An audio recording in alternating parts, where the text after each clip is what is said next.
घने जंगलों के बीच एक प्राचीन हवेली खड़ी थी, विश्वकंठ हवेली। लोग कहते थे कि यह हवेली श्रापित थी। दिन में ये खंडहर जैसी लगती, लेकिन रात होते ही वहां से अजीब अजीब आवाजें आती।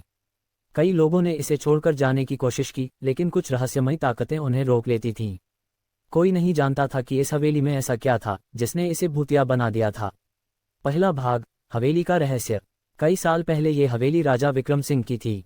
हवेली वैभवशाली थी, लेकिन राजा की पत्नी रानी पद्मिनी रहस्यमय परिस्थितियों में गायब हो गई थी।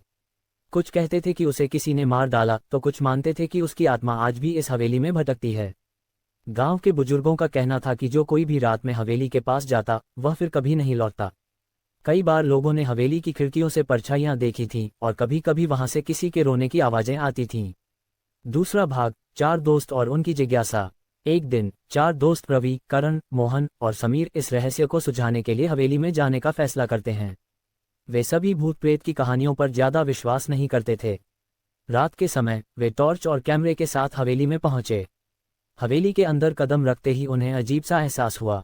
हवेली के दरवाजे अपने आप बंद हो गए और अचानक एक ठंडी हवा चलने लगी।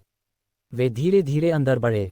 चारों ओर धूल जमी थी, दीवारों पर फफूंदी लगी थी और पुराने झूमर झूल रहे थे। तभी अचानक एक दरवाजा अपने आप खुल गया। चारों दोस्त डर गए, लेकिन उन्होंने हिम्मत जुटाई और उस कमरे में घुसे। तीसरा भाग, डरावनी घटनाएं। जैसे ही वे कमरे में गए, उन्हें वहां एक पुराना आईना दिखा। अचानक आईने में उनका प्रतिबिंब बदल गया, उनके चेहरे विकृत और भयावह दिखने लगे।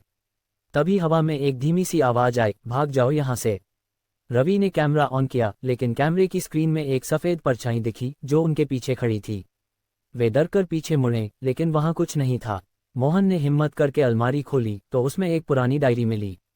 उस पर धूल जमी थी और पन्ने पीले पड़ चुके थे। डायरी में लिखा था कि यह हवेली श्रापित है, क्योंकि रानी पद्मिनी को राजा विक्रम सिंह ने धोखा देकर मार दिया था। उसकी आत्मा अब बदला लेने के लिए भटक रही थी। चौथा भाग, आत्मा का प्रकोप। जैसे ही उन्होंने डायरी पढ़नी शुरू की, हवेली की खिड़कियां और दरवाजे जोर जोर से खुलने और बंद होने लगे। हवा में एक अजीब सी गंध फैल गई और एक स्त्री की चीख सुनाई दी। अचानक समीर को किसी ने पीछे से धक्का दे दिया और वह गिर पड़ा। उसकी आंखों में डर साफ झलक रहा था। करण ने उसे उठाने की कोशिश की, लेकिन वह कांप रहा था। समीर ने कांपती आवाज में कहा, मैंने उसे देखा, सफेद साड़ी में, उसकी आंखें लाल थीं। पांचवां भाग, बचने की कोशिश। चारों दोस्तों ने अब भागने का फैसला किया, लेकिन जैसे ही वे दरवाजे की ओर बढ़े, दरवाजा अपने आप बंद हो गया। एक मध्यम हंसी गूंज उठी। हवेली के अंदर हर तरफ परछाइयां घूमने लगीं। रवि ने मंत्र पढ़ना शुरू किया जो उसकी दादी ने उसे सिखाया था। अचानक हवेली में हलचल होने लगी और एक डरावनी आकृति उनके सामने प्रकट हुई। वह वही आत्मा थी, रानी पद्मिनी की आत्मा।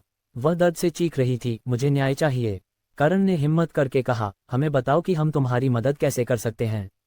आत्मा ने अपने हाथ से दीवार की तरफ इशारा किया। वहां एक पुरानी तिजोरी थी। जब उन्होंने तिजोरी खोली तो उसमें राजा विक्रम सिंह की एक चिट्ठी मिली, जिसमें उसने कबूल किया था कि उसने अपनी पत्नी की हत्या की थी। छठा भाग, श्राप से मुक्ति। चारों दोस्तों ने गांव के लोगों को यह चिट्ठी दिखाई। गांव के बुजुर्गों ने एक अनुष्ठान किया, जिससे रानी पद्मिनी की आत्मा को मुक्ति मिली। जैसे ही आत्मा हवेली से निकली, हवेली की दीवारें दरकने लगी और हवेली धीरे धीरे खुद ब खुद ढह गई। गांव वाले इस घटना को देखकर हैरान थे, लेकिन अब वे राहत महसूस कर रहे थे। हवेली के खंडहर में अब कोई आवाज नहीं आती थी। चारों दोस्तों ने चैन की सांस ली। उन्होंने न केवल एक रहस्य सुलझाया, बल्कि एक भटकती आत्मा को भी मुक्ति दिलाई। समाप्ति। भूतिया हवेली अब सिर्फ एक कहानी बन गई, लेकिन गांव के लोग आज भी कहते हैं कि जब हवा तेज चलती है तो हवेली के पुराने खंडहरों से किसी के धीमे धीमे बोलने की आवाजें आती हैं।